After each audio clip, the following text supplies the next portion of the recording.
Hello, ladies and gentlemen. Welcome to Whining On. My name is Matthew Bowden, the Encourager. I can't see you, by the way. I'm here with Danny Shine. You can't see me at the moment. Well, we're live now, Danny. Can you just tell everyone a little bit about yourself? Thanks. Yeah, sure. I am 53 years old. For most of my life, my working life, I have been a band leader and played at weddings and bar mitzvahs. It's quite funny when I think about it.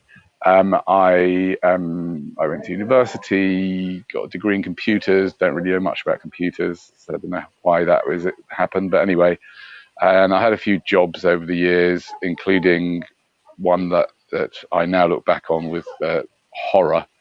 So I was a drugs representative. I represented a drugs company. I was basically a drug dealer for a pharmaceutical company, which I now regard as a terrible sin. How old are you then? I can't hear you now. Cutting out. And how old are you then? Were you very young? I was in my 20s when I was a drug dealer. My late 20s, yeah, probably. So you're still kind of finding out. Okay, yeah, fair enough. Yeah. And so, were you singing at the same time, and was this?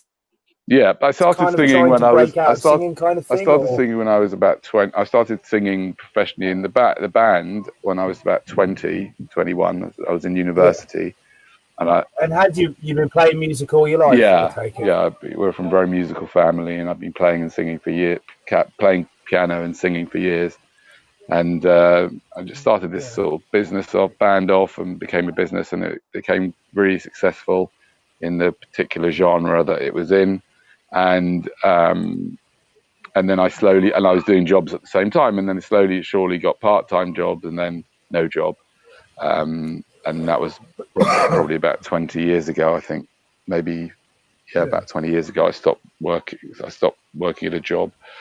And then when I was quite late in life, about 30, my mid-30s, maybe mid-late 30s, I was working with this kind of coach woman, and somehow I got this idea that I had a lot to share. I'd been through a lot of sort of therapeutic experiences, and lots of. Is this the stuff when you started going on the street? No, this is long before. When I was before. So, at the age about 30. I was interested, maybe before we if you can hold that, before we get to that, can we do a little bit about how you began the band, and why you began the band, and why you thought it? Can we do a little bit? Can we hear a little bit possibly about when you began the band, and why you began it, and who you began it with, and just sort of set the scene a little bit of the person you were then. Okay. In your youth, setting this thing up. Yeah, I was such a different person. It's incredible to look back at that guy, and I just don't even. I'm so different. I wouldn't recognize him in some ways. In other ways, I would. Some of the habits I still have, but other than that, it's unbelievably different. So basically, it started. Actually, it was quite a nice story how it all started. Is I was in university, and I was living amongst the Jewish community, and they asked. There was a young couple getting married, and they were totally skint, and they asked, would I put together a band? They knew I sang and played a bit, just as a favor for them. And I said, sure. And we got together and we practiced, and it was terrible. It was the most terrible. I cannot believe anyone ever used our services. We were absolutely diabolical. It was like 2 keyboards and a drummer. Just the drummer was a local barber, and he was also pretty bad. The other keyboard player was even worse than me, and I was pretty bad. I was a good singer, but not a great player. And we got this band together, and I remember actually we got paid 36 quid as a kind of gift. And in those days, 1980 something, that was a lot of money. And so whilst I was in university, I sort of built it up a little bit, and we were basically playing Jewish weddings and bar mitzvahs, playing a mixture of Jewish music and pop music. Started off with the Jewish stuff, and then as it developed, started doing pop stuff, and then it just rolled on from there. It was a nice. And did you sit and rehearse? Did you meet up together? Did you work the tunes out as a group? No, we just got ourselves together. So a couple of people, local people who knew each other or knew of each other. We would kind of put ourselves together, practice a few times, and did it for free. Just thought, why not? And as a result of that act, of that nice act of ours, doing it for free, my whole business was created. So it was quite a nice little story of karma. Not that I believe in karma. Do you end up having session musicians now? And do you end up working with session musicians? Yes, absolutely. I parted ways with all of those people I'd been working with, and then I started employing session musicians, and that's how it went on. Till this very day, that's what it is. I use musicians and singers. I sometimes even used to use people from abroad when I was very, very busy with the business, and it went on from there. Yeah. Great. And so, did you find, was that something taking a lot of your conscious mind? Were you really interested in that? Was that what you were thinking about a lot of the time when you were going through these periods of your life? Was I interested in that? I don't know what. I mean, I don't know. I don't know what I was interested in those days. I knew nothing about politics, that's for sure. I led this quite shielded life in the Jewish community in London, and then I kind of went and studied Judaism for 3 years in Israel, and then I came back here and started university. I don't know what I was really into. I was sort of into, because I'd been to Israel for 3 years, I suppose I was quite into Judaism. I would study a little bit, and the music was also kind of, a lot of it was sort of had just Jewishness to it, Jewish words, Hebrew words, and certain types of rhythms and tunes. So I was kind of into that. I mean, I wasn't really heavily into it, but it was a very nice thing to be able to play music and sing and get paid for it. And I'd actually also, at that time, I was also a cantor in a synagogue, in synagogues all over the world. I would fly all over the world. A cantor is someone who leads the services in a synagogue. And my dad was a cantor. And he used to make us go to synagogue every day, actually, when we got older, and certainly once a week on the Sabbath, on Shabbat. And we used to go, and he used to sing, and we used to sing with him. And then I took over, and I had this job as a cantor, and I went to South Africa on the back of it. I went to America, all over Europe, and I got paid to lead the services. Yeah, it was all like very easy. It was a very lucky. I was just very, very lucky, and I've been really very lucky all the way along. And I luckily fell into this music, and I wasn't like heavily into. I don't know. It's difficult to explain. Music was always a big part of my life, but I wasn't heavily into this type of music. I just got lucky that I could do this and I could get paid for it, and eventually it became my main source of income.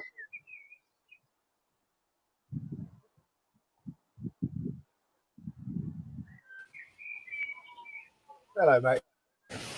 Hi, sorry, you disappeared. It was me that disappeared. So this was like maybe a family business. This is something that you felt like you took on from your father, and it seems like it made a lot of sense. There's a lot of easy routes for that, no? Yeah, I guess so. I mean, he was a solicitor. He was a lawyer. So that wasn't his main source of income. But so it's not. It's not a business. No, it's not a business. No, No. not really. But we were very much a musical family. He led the services in the synagogue, and we used to sing a lot at home together. I'm one of 5 children, and we used to sing together with harmonies, really nicely. All of us are really musical, and I just sort of fell into this whole thing, and I was very lucky, and that's how it developed. Yeah. Yeah. And so, Go sorry, on. yeah, I was interested to figure out where we are, what has to happen in between that happening and me seeing you, what I think is back in the day outside King's Cross Station with a Yeah. megaphone. Okay. I'll tell you. And I'm gonna link something interesting to this whole thing, which I kind of only just figured out now, which is, as we'll probably talk about at the end of the or after later on in the conversation. My obsession at the moment, and has been for 2 years, is been with talking about procreation and antinatalism and all that stuff. Yeah. And the fact that I've got 3 children is obviously, when people find that out, they go crazy quite often. And they shout and scream, "You're a hypocrite! How can you say that?" And it just makes the conversation even more provocative. Yeah, but I just wanted to. We can talk about that later. But I just wanted to sort of segue into how my life developed from then. So I was brought up Jewish, and everyone in the community I was in got married, unless they were gay, and even some gay people got married. And everyone had children unless they couldn't have children, and that was seen as a tragedy if they couldn't have children. Yeah, and so I was seeing a woman in university, and she was a really funky, funny, generous, loving person, and we married when I was about 25, 26, and I was working and I was developing the band. And then after several years, I just remember one thing that was really bothering me was like, how am I going to, I was just like really worried about the idea of having children. There was something about it that worried me. Right. And so I decided to go to therapy. And I had like 3 times a week Freudian psychoanalytic therapy. And the host has disappeared. Hello, are you back? I don't. Do I carry on when you're gone? Just carry on when I go. Do I carry on speaking? Yeah. Okay. Fine. Yeah. So I went to this psychoanalytic psychotherapy. It's just got a dodgy connection. So yeah. I basically, because I was worried about having children, I went to psychoanalytic psychotherapy for 3 times a week. It was really strange. I was lying down on a couch, going through all this, stuff about my childhood and all this, when all I was really worried about is having children, which is probably, a very, very good thing to do, is to be concerned about having children and think about it carefully and think about how much it's going to cost and think about, whether you've got what it takes and plan it all and, think about the whole children's whole life, all that kind of stuff, right? But instead of doing that, the psychotherapist just, went into a whole thing about my childhood and all that nonsense, right? And after a year of this therapy or whatever it was, my wife, I told now who I speak to, I said, when I was really worried about, having children, like, why didn't you, what happened with that? And she said, I just thought it was a phase you're going through. so she went full steam ahead. Obviously, I had agreed to, otherwise it wouldn't have happened. So she went full steam ahead, and we had 2 children. And at that stage, it was the beginning of my curiosity into the human psyche. And I started getting into my own psyche, human psyche, and I started getting into all sorts of sort of group therapies. We did I was once part of this group of people who used to meet up and just share openly in open groups. I can't remember. It was called co-counseling. It was a bit weird. And then I got into this thing called the Life Training Program, which was like a really intense weekend where you they break you down. It's very, very clever American style, and it's like very euphoric afterwards, which lasts for a couple of weeks, and then sort of life kicks back in. And and I got into that, and then I used to teach some of their courses, which was in self-esteem and creating goals and stuff like that. I used to teach their courses in the evening classes, and I just got into all this. And I got into all this new age stuff. All this new agey stuff. There's a story in that there, isn't there? Getting from the point of doing it to teaching it. Yeah, 100%. Yeah, and it's all the crazy people that teach it. I really got really good at it. I used to facilitate groups, and I used to do it every year. In fact, last year was the last time I did it, and I may not ever do it again. I don't know, but I used to facilitate these sort of groups where I would I was good at it. I would be able to sort of create a space for people to be really honest in a group setting. And then I was spending some time with this coach, and we had a couple of kids, and I was becoming less and less religious, but my wife remained religious Jewish. So that was another whole interesting experience. And then we had a third child, like 7 years after we had our second. And I continued doing all this music stuff, but I was getting into all this sort of new agey stuff and psychology. I'd been to loads of different psychological weekends and groups and Landmark Forum, and some people might be, aware of these things. And then I was with this coach, and she said, somehow we got to, why don't you go to Speaker's Corner? And I did, and I went with this sign that said, "Don't believe anyone, including me," on one side, because I knew that I was, all these other people were trying to sell some ideology, but I wasn't. Yeah, and I was trying to sell the ideology of don't believe anyone, right, including me. And on the other side, it said everything is okay. And I started learning how to speak in public. It's a fantastic forum. It's a great place to learn how to speak in public, which is like often people's primary fear. A lot of people really fear that. It's a really, really great place to do it. So I learned to speak in public there, and a lot of people would heckle me. And what was your first day there like? Oh, I loved it. I absolutely loved it. It was so interesting. It was so exciting.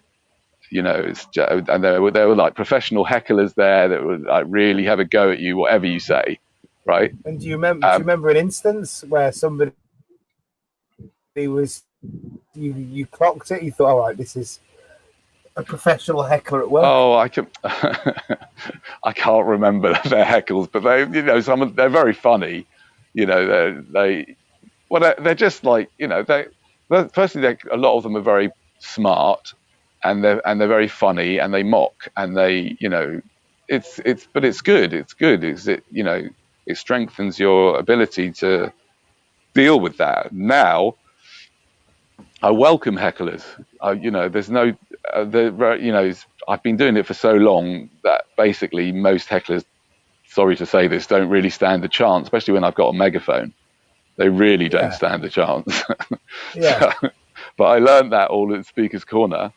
And then I met Charlie Veach, this guy. Just your development at Speaker's Corner, your learning there, the process of learning. Can you go into a bit more detail of it? Was the moments you started realizing things? Was the things you saw people do that you thought, okay, now I understand this thing? I don't know. It wasn't like I went there to learn how to speak. I went there and I spoke. And I had this sign, and it was really good because, if you think about it, I mean, I probably should go back there with a sign one day and do it. I really should, actually. I do go back occasionally, right? But the contrast with what I was offering and what everyone else was offering was so stark, right? I was saying, don't believe anyone, including me, and everyone else was trying to sell Christianity or Buddhism, or not Buddhism, Christianity or communism, or I don't know what they were selling, whatever ideology they were selling. They were selling something. Yeah. Yeah. And so, how long did you spend there, working there, before you I felt got like there was completely some... addicted to it. I got completely addicted to it. It was terrible.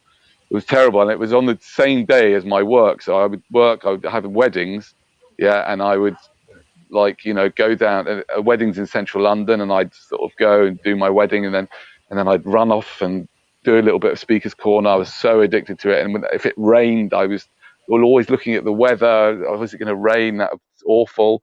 And I just loved it. I was so addicted to it. It was so exciting. It was so interesting. I guess I learned, not by watching other people, but by standing up and just saying whatever came into my mind. And it was all off. It was just quite interesting whatever came into my mind, because I picked up a lot of things over the years from all the new age stuff, and from the going to all this therapy and everything. So I picked up quite a lot, and it would just come out while I was speaking. So like, for example, I remember one of the things I used to do is I used to offer £20 cash prize if anybody could spot anything that I say that contained the truth, the whole truth, and nothing but the truth. Yeah. So I did that, and nobody ever won it. I was always able to prove that what I'd said was not the truth. What? Because you drag it back to Dakar in the end, or exactly. Is that the thing? Yeah. But yeah, whatever. It's just like, yeah. Well, you can really dismantle any idea.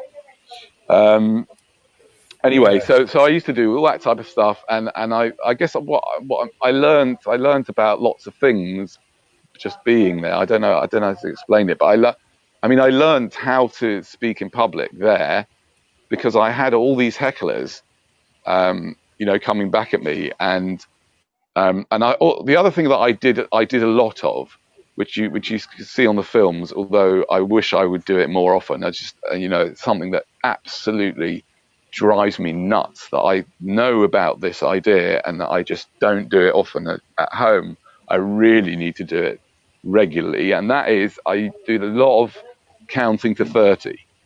Yeah, it was a technique that I use, before I respond to somebody's question, and especially if their energy isn't right. Yeah.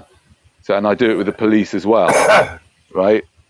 And it's so basic, it's so obvious, it's so ridiculous. It's so easy. Yeah, it's so easy to do when you think about it. It's just, you can't lose by doing it. You pretty much can't lose by doing it, right? Unless you're driving a car, closing your eyes. But even if you're driving a car, just to count to 30 is a good idea anyway, if you're in a conversation with someone that you feel uncomfortable with, right? So I would do that a lot, and that was a very useful technique, so that when I would talk about something and someone made a point that caught me out, or that I wasn't sure of, or that they were being a bit obnoxious, I would count to 30, and that would somehow elicit a much better answer than I would if I'd have just got hooked into that person. And often when I did it, when I'd open my eyes, the heckler would have gone. That, I would say, that happened at least 50% of the time. The person asking the question was gone away, because they don't really want that. They're trying to get a reaction. They wanted the to and fro. That's right. Yeah. So so I learned just by doing it, and I was so addicted to it that I did it for hours and hours and hours. On almost every Sunday I possibly could, in the cold, in the heat. I was always there. And then I started doing it on the streets. I used to stand in the middle of Leicester Square with a sign, "Everything is okay," or me. Oh shit! Fuck's sake. Everything's okay. So that was Danny there. Let me give you a story to fill the time, and hopefully we'll see Danny again very soon. So first time I ever saw Danny, and Charlie Veach, I think his name. I was just coming from the South Bank, and I just started to work at Trafalgar Square. It was a big open space. I was just starting to tell the police and the council people to start asking me to leave me alone. That I was okay to do this thing in public spaces, check the law, everything else.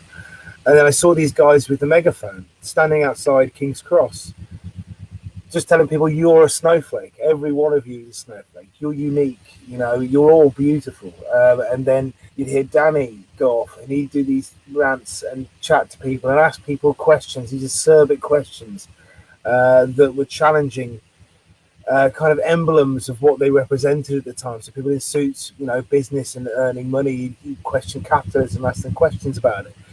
And it appeared to me to be the most amazing thing, the most beautiful thing, that they were just out there performing, doing this kind of social critique because they wanted people to see it, because they believed it was valuable in and of itself to do. And that from then on, for the rest of my career, kind of painted me a little shadowed in my light. I just thought, you're doing this all for money, and these people are doing this genuinely because they want to make the world a better place.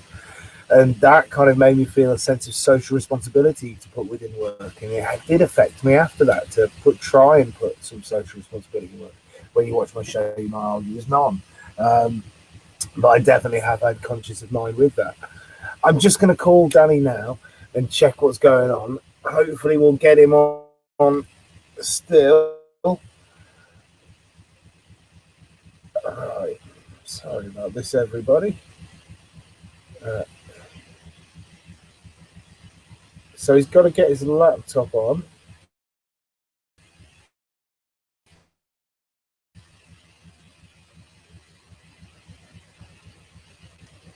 We'll be here soon.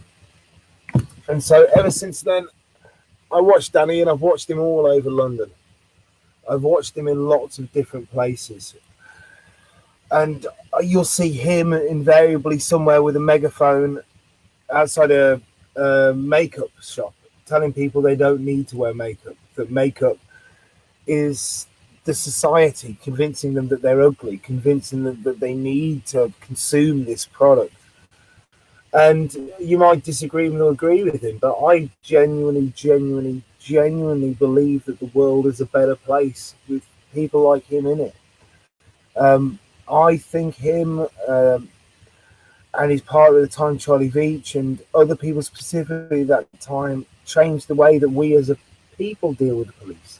This whole thing about questioning the police, arguing with the police, creating videos to question the police, a lot of the time comes from these guys. A lot of the videos I watched on the beginning was of these guys, guys like him.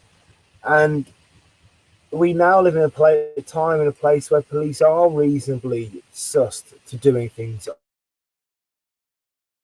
on camera. They won't tend to invade your space when you're on a...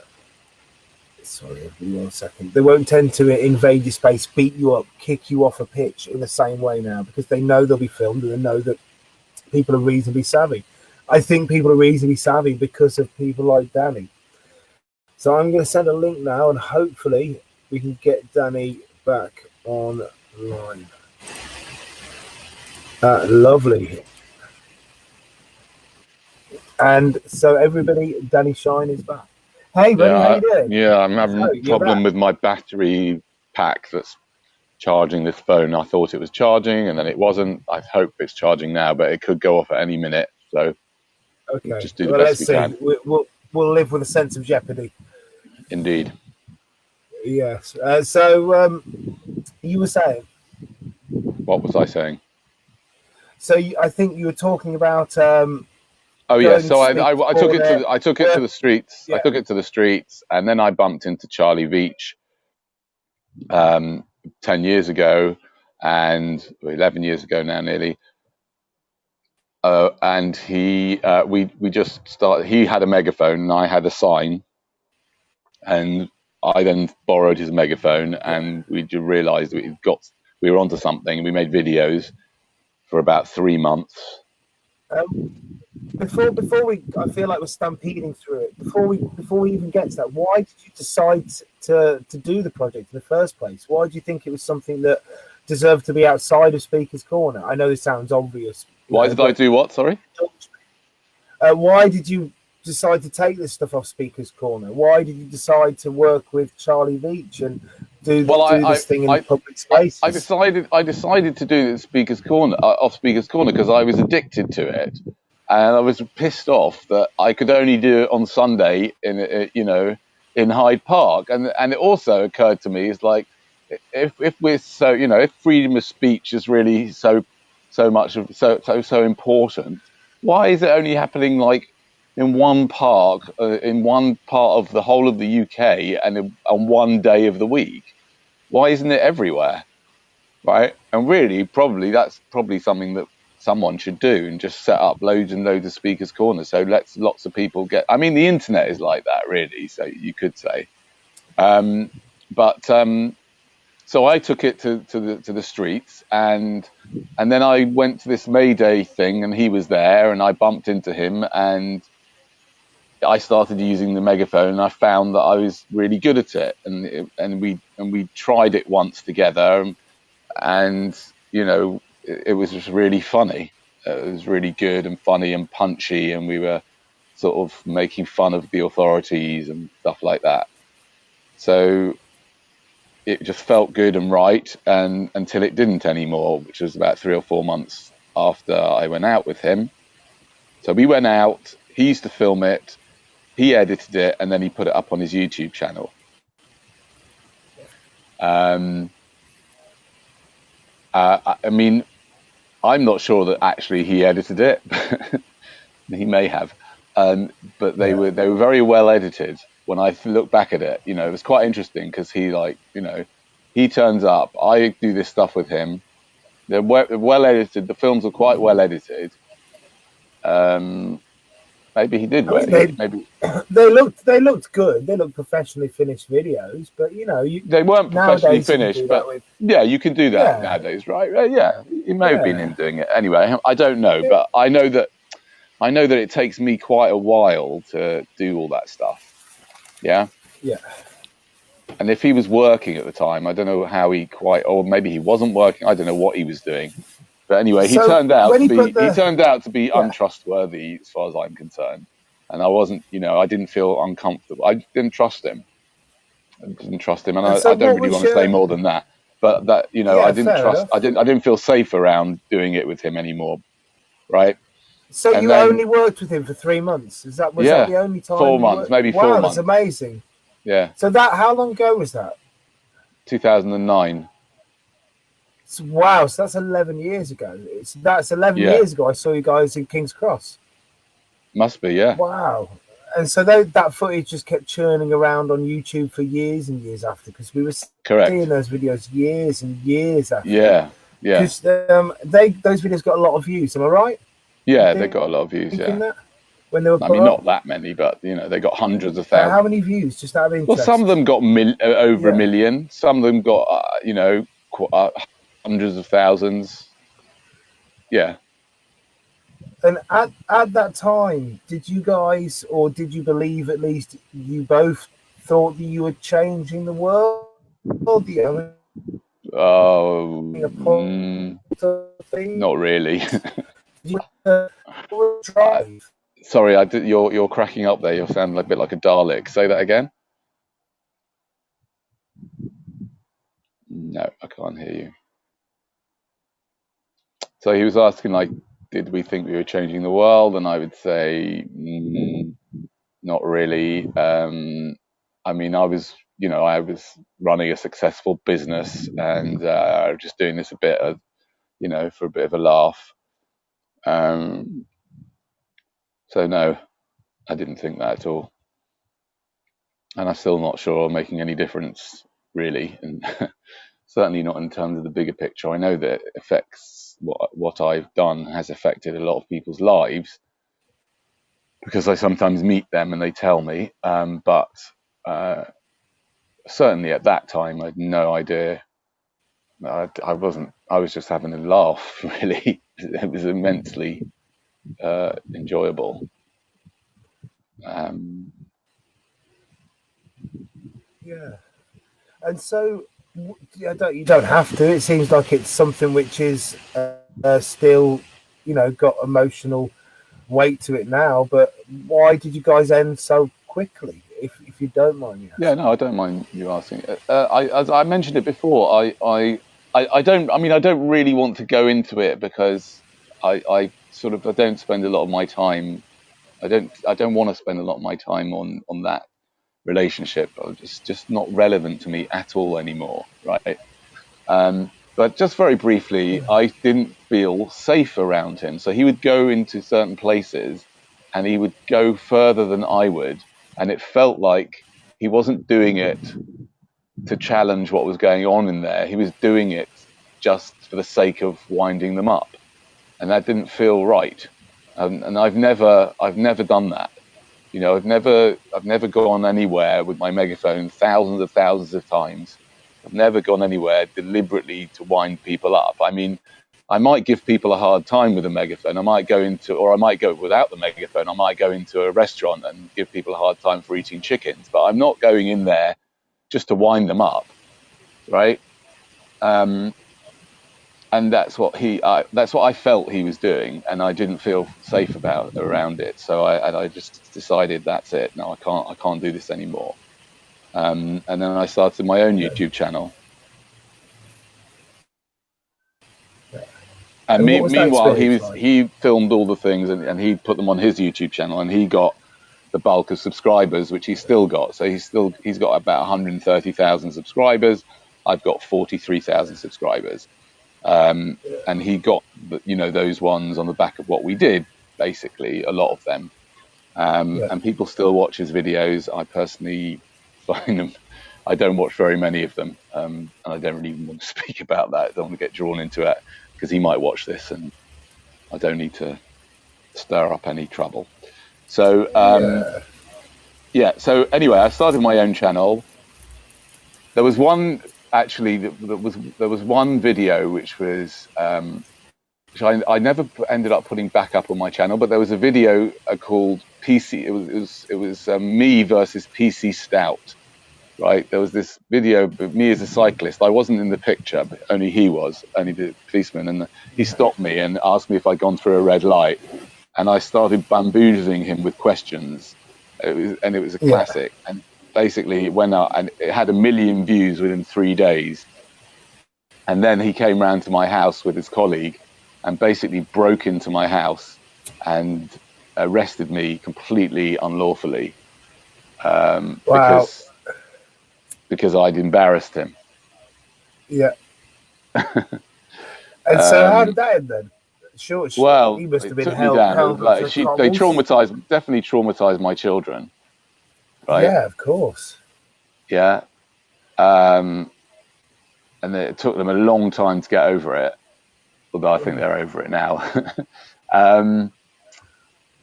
But when I think back about it, one could argue that what I did traumatized his children. Yeah, could have easily traumatized his children, putting it up on the with his face on it. Yeah, I made a fool out of him.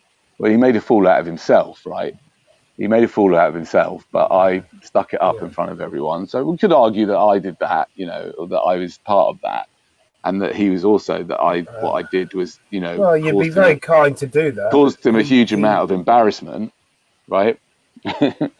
At the time, I was quite kind. And anyway, he came in, he arrested us, he smashed up the table. I've got the video of his arrest, and I never released that. That's quite an interesting video. It's terrible. It's like, my wife's screaming, and my daughter was 12, and she's screaming, and there's police cars, about 5 or 6 police cars come up, and she calls the police in the middle of the thing. My wife says, "I'm calling the police." And she calls 999. She says, "I've got these 2 guys in my house, and they're attacking my husband." Anyway, and then I get taken off, and I get locked up, and I get questioned, and then they release me with no further action. Oh. Yeah. No charge. Yeah, Yeah. And yeah. did you prosecute them at that point, or did you just let it I go? didn't. All the people that I know, and I know. I at the time I even had access to like the chief lawyer at the IPCC, right? Something Yeah. like that, right? Or a lawyer at the IPCC, and Yeah. she said that's £25,000 minimum, yeah, for Yeah. doing that. That every law I showed it to, they said that is Yeah. totally out of order. I chose not to because, Yeah. firstly, well, I chose not to. I suppose mainly because I didn't feel that it certainly wouldn't enhance my safety. Imagine if the guy would have lost his job as a result of that, or something bad happened to him in his job, or he got demoted, or he got something or other, whatever it is. I don't know. Imagine if something, whatever, it would have just escalated. Could have escalated. He could have got nasty. If the police don't like Yeah. you, it's not worth it. It's not. I don't know. That's what I felt, and also because it's my family as well. I've got a family. If it was just me on my own, maybe, right? So I decided to just let it go, and and also the fact is that he's a human being, and he made a mistake, and got caught with his pants down. That's all. You Yeah. could catch me. I believe me. There are plenty of times in my life that I could have been caught with my pants down. I just wasn't. I'm just lucky. Yeah. So Yeah. so that continued, and I never put it back up on my channel. I don't know why. I think I might do it again every so often. I think I should just put it back up on my channel. Um, anyway, so I started my own channel, and I carried on doing megaphoning, and I did it on my own. And occasionally, people would film it, and sometimes I would film it, and still carrying on doing that.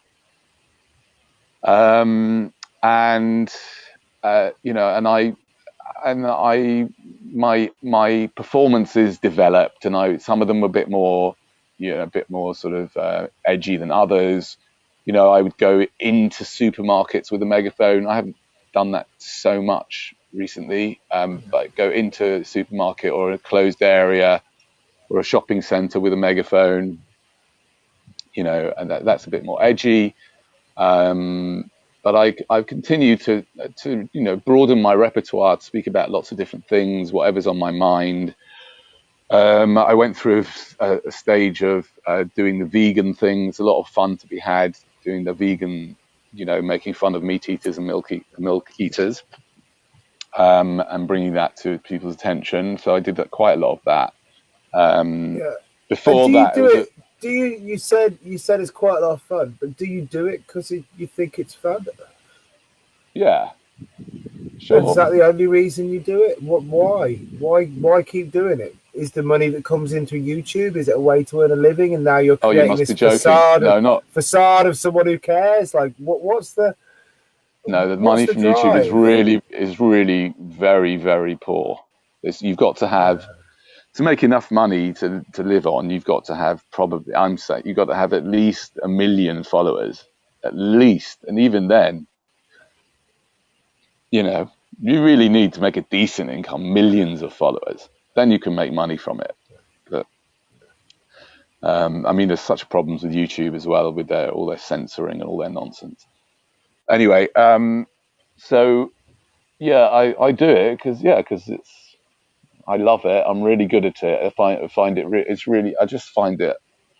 I've quite a few regrets about what I do or what I don't do, what I haven't managed to do yet, and maybe people will come forward. I like, I just wish people would just come forward rather than me having to do any work at all. But um, I love I'd love people more people to be present at what I do, because it's live. It is really, really much better, because you can see much more and you can feel and experience what's going on, because, and people's interactions, and you can see their faces. It's so fascinating. It's like, it's theatre every time, and it's really good theatre, and all the characters, all the classic characters just turn up and and do their thing, and you couldn't pay for things like that. So I'd love it if more people came, and therefore what I need to do is I need to be a bit more organised and not, and just say where I'm going to be when, and allow people to meet me there and to be part of it. And so, are you planning now and developing towards essentially doing kind of like a public speaking show to an already bought in crowd of people at a venue, at a place? A venue is in a public place that becomes the venue for this kind of arranged meeting. Do you understand what I mean? I'm kind of dancing around the meaning a little bit there, but right. Yeah, I mean, I don't know if that would be any different from just saying that I'm going to be in Oxford Street at this such and such a time. But you please want join people me. to turn up and wait for you, to be ready for you, and then you present a piece of work to those people that are waiting there.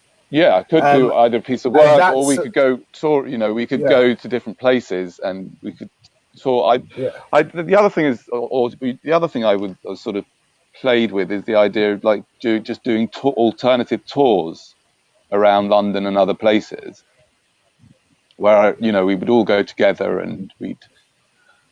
And I'd have the megaphone as well, but we could visit some really unusual places and interesting places, including hospitals and council estates and and shops, and then I could do some megaphoning and just take people on tours.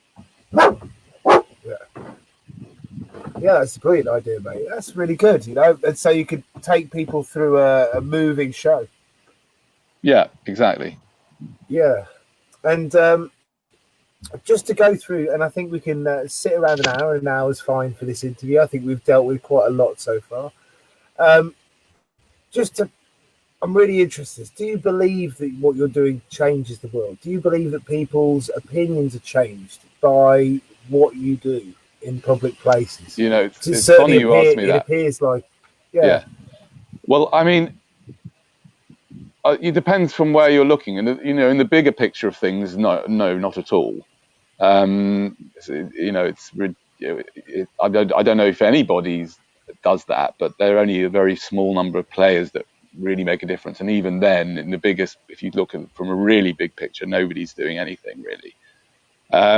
But from a smaller picture, in terms of like affecting people's lives, I know that I do affect people's lives. And in fact, the last person that told me that how much I affected their life, and I wish I would have filmed him, I'm so kicking myself. I don't know why I don't do that, right?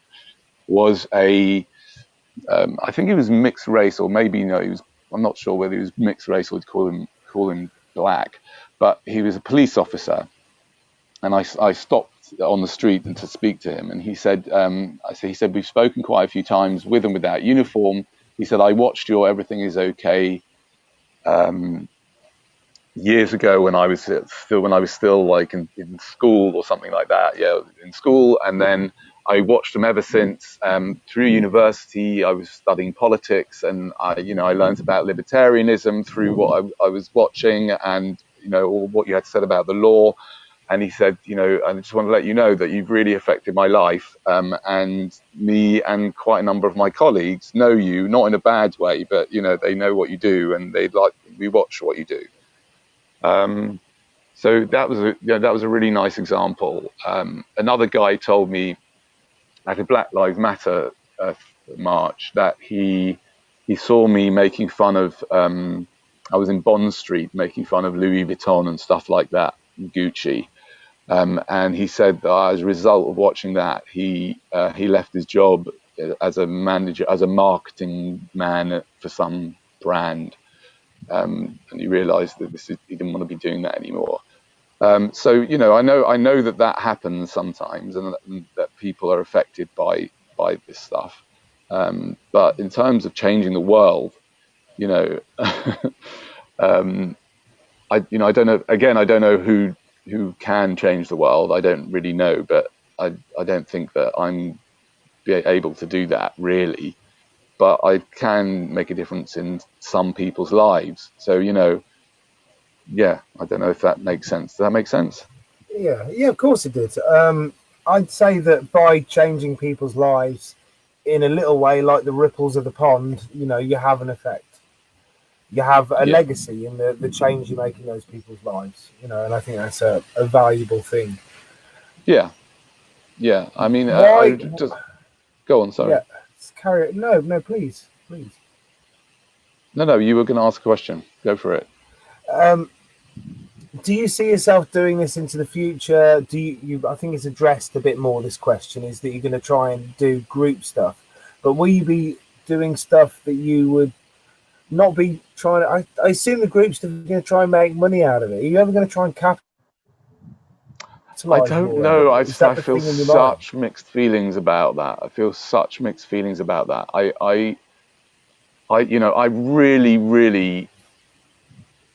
really can, I can see through the whole idea of business. It's just so business. The idea of business is just really not very nice. It's nasty, right? It's funny because I was in town the other day and I saw a poster saying we are all one. Yeah. And it was an advert from a charity which is run by an extremely wealthy billionaire who I met a couple of times. Yeah. And he's going around saying we're all one, we're all one. Yeah, but if we were all one, we wouldn't be doing business with each other. We would just be doing things like I don't do business with my brother, right? I don't charge him for things, right? And he doesn't charge me. So the whole idea of charging for things, I don't know. I still have a lot of reluctance to do, and particularly in this area because this is about trying to be um, as as honest as I can, and the money it can just corrupt. I mean, even So taking even taking money. Go on. it definitely seems to put you on a bit more tracks when you have an income and become reliant on it, from what it appears. I Yeah. feel it in my show. You know. Mm, yeah. And so and I also get there are different ways of like there are different ways of dealing with the problem of money, and what I'd really like to do, and I'm not very good at it, but it's certainly something that it would be in my, I look up to that idea, I would like to be able to, instead of like trying to go out there and make money, I'd rather try and cut down on the money that I'm using. So I don't need to have the things that I used to have and do the things that I used to do.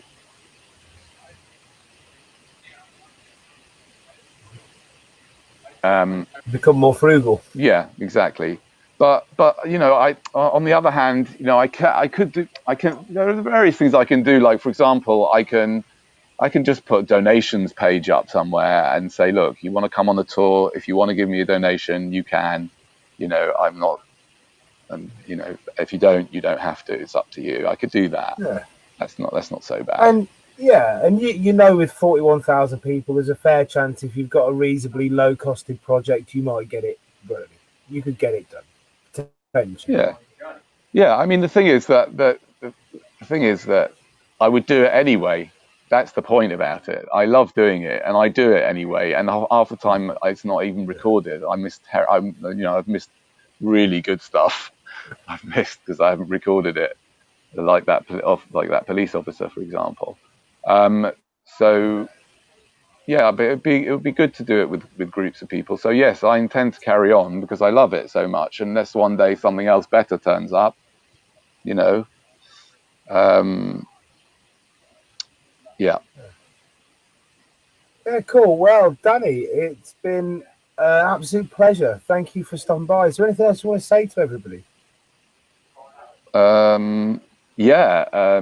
The most important thing that I'm speaking about now is the answer to all your problems, ladies and gentlemen. There is an answer, not well, yes, no, maybe not an answer to all your problems, but the answer to all our collective problems. is very, very simply to stop reproducing. That's all we need to do.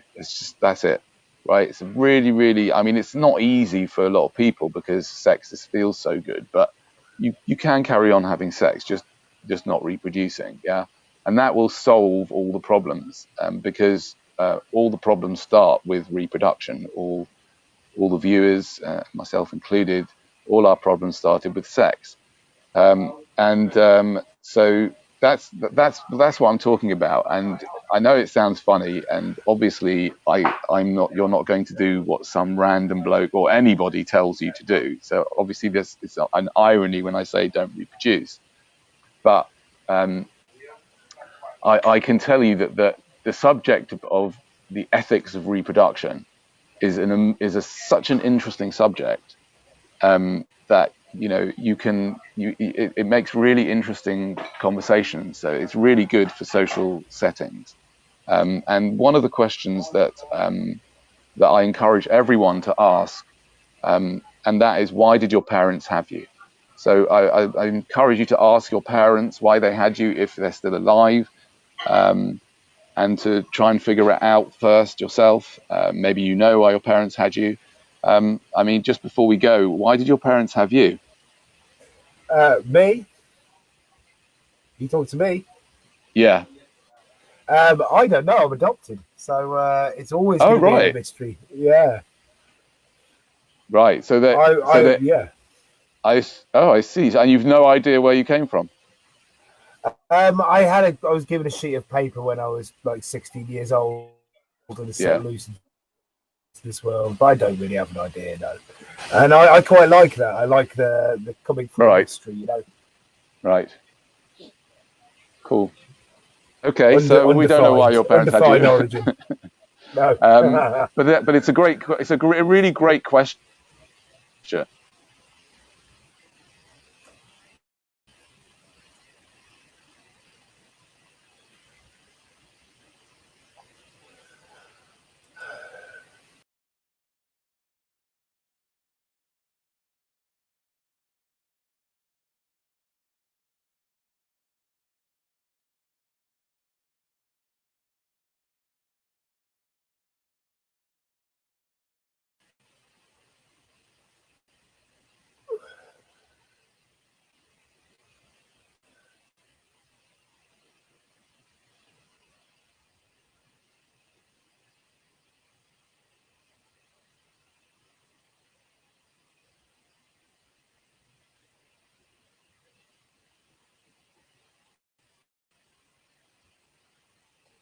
Am I the only one live? If I'm just staring at a blank screen now, can someone please put it in the messages? It'll take me 30 seconds to see it, but can you please put it in there?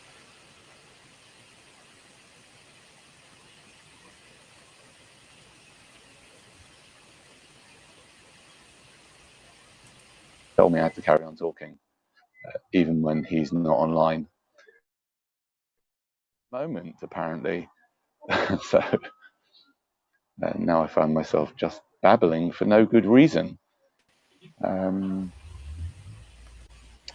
Yeah.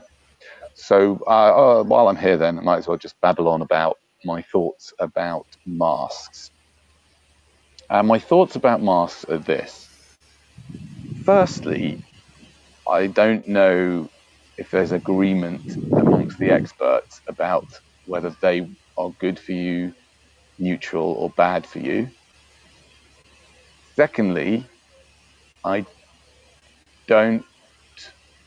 I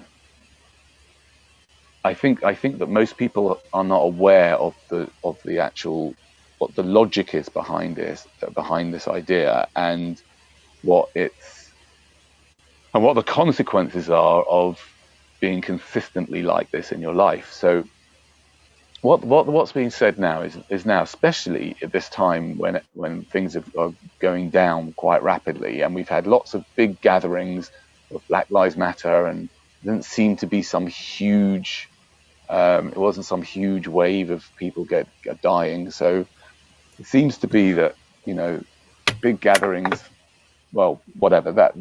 So the point I'm trying to make is that, especially now, what they're asking you to do, and this is something that's been going on since the beginning of lockdown, is like this. They're saying, like, you might go out if you don't have a mask on. You might go out to a shop and you might get more than 6 foot, less than 6 foot close to someone, and you might have the virus yourself, but no symptoms, and you might cough on them, and that cough might, we're not sure exactly, it might infect them, and although they might not be a vulnerable person, they might then catch it themselves, and then they might be asymptomatic and pass it on to. Well, even if they're not asymptomatic, they got a few days to pass it on. Get it really badly, and then that vulnerable person might end up in hospital, and that vulnerable person might dying. And so you've got a whole bunch of hypotheticals there. And in order to stay, and so basically you're being asked to wear a mask in this situation where the actual chances of you killing someone with not wearing the mask are extremely small, probably a lot less likely than, for example, getting hurt in a car accident. I don't know. Basically, they're asking us to do something. It's asking us to take some actions that restrict our breathing and restrict our freedom in a way. I'd be interested in your response to this. And they're asking us to do that based on some hypothetical, series of events that have to happen in order for the worst thing to happen. Danny, are you going out and they are claiming is death, right? and doing performances at the moment? And I'm saying, as an antinatalist, I say, well, surely it's more important that people take precautions in the bedroom, because if you think about it, if someone has unprotected sex, whether they plan it or not, whether they plan for a child or not, when someone has unprotected sex and they create a fetus, that fetus is going to die, and that fetus is going to suffer to some extent and could suffer a lot. So that is a far greater risk of harming somebody and eventually causing their death than going out without a mask on. So shouldn't it be mandatory for people to take precautions to stop, more people being brought into this reality? That's my question to the mask wearers. There's an argument that, especially, by the way, if you think about it, people who are in favour of the mask wearers. I mean, this applies to everyone, but people who are in favour of the mask wearers. Are you concerned at all about this idea of a government forcing people to wear masks? Does it bother you in any way? Does it? Do you think that, given what's going on, that's been going on in the last 3 months, I'm saying, do you think that you guys should make sure that you don't reproduce and bring a child into this crazy world? I mean, that applies to everyone right now. Right now during COVID, surely, why would anybody want to bring someone into this incredibly uncertain reality? I don't understand that. Maybe someone could tell me that. Anyway, I'm still now a little bit lost. I don't know what I'm meant to be doing.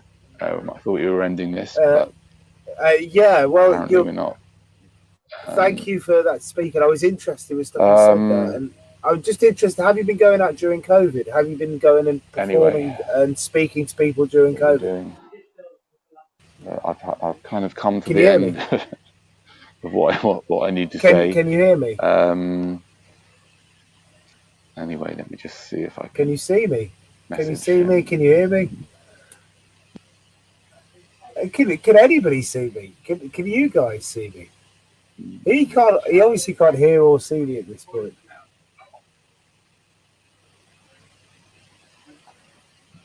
So I'm just going to let him know that I can see him in the feed. So I've been asking questions for a little while, or attempting to ask questions. Hey, can you...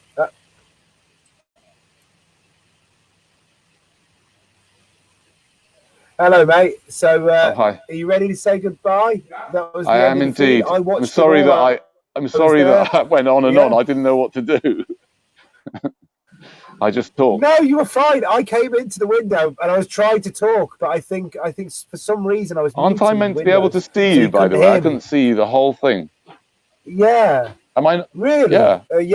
You should have been able to see me. I can't. We should have exited, gone through, but when we began, we just powered through. But you did a really good job, mate. It was really interesting. One of the things I just was trying to ask, and maybe I feel like I'll ask it now just before we go. Have you been going out and performing during COVID? Have you going out and chatting to people, doing stuff sure, there? loads. Yeah. Yeah. Have you felt it's important? No. No. Nothing I do is important. Sorry. No. No. Okay. Did you see I some mean, value in doing it depends what you mean. Look, I haven't spoken about this particular as much as I'd like to. I did at the end about my antinatalism. My antinatalism has given me a sense of purpose, actually, because I might even go and agree that actually makes what I do important, because in my current understanding, if I can help prevent even just one child being conceived, then that is quite important from the point of view of that one child that never had to go through this whole risky game. Other than that, no, it's not important. Okay, well that's really interesting, mate. You know, thank you for your time. Pleasure, lovely to speak Thank to you you. for your stories, Danny. Have a good one, everybody. Thank you for watching. Thank you for listening. Goodbye. Goodbye. Bye. No idea when this ends, but it'll end soon.